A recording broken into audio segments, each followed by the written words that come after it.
Hey guys! In this video we'll revise another objective for the MO-100 exam, and namely how we can apply style sets. Before we start, consider subscribing if you haven't done so already so that you don't miss out on any new training content, and if you find this video useful, please smash the like button for the YouTube algorithm. So that being said, let's get into reviewing style sets. And the first way you could potentially change the look of your document is when you create a new document and we apply a template. So let's click new, and you might be even asked in the exam to create a new document from a template. There are also options to search for a specific template, so we can search for some resume template. And here are a few. To apply the template, you can simply click it and create it. Let's go back into our document, and the style sets and options are generally on the design tab. So firstly, you can see themes.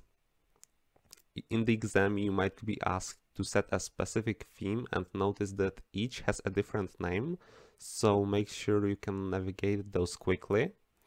Notice that you can also change the style options in your current document and save them as your own theme. Notice what happens when we save it. It saves the template into a specific, or the theme into a specific location within our directory and as this type of file. Next, these all are style sets. You can view more style sets by clicking this arrow down here, and in the exam make sure that you read and select the correct style set with its name. You can also save a new style set, but notice that style set doesn't mean that you change the font of something and it becomes your style and you can save it as your own. Rather, these style sets stem from styles on the Home tab, so you can change these styles by modifying them, and then when you make those changes and save your document, save your style set, then these styles will be saved within your style set. But that is perhaps a topic for another video. Let's go back to the design tab. Notice that there are also color sets, so each has its own name. And notice that you can also customize colors based on text functions.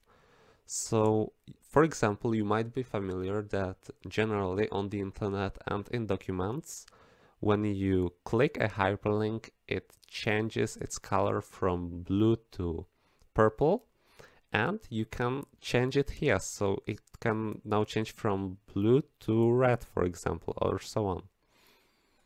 There are also font sets. You can also customize fonts, and that's all essentially concerning style sets. So yeah guys, I hope you find it useful and easy. If so, smash that like button and we'll catch you guys in the next video. Bye!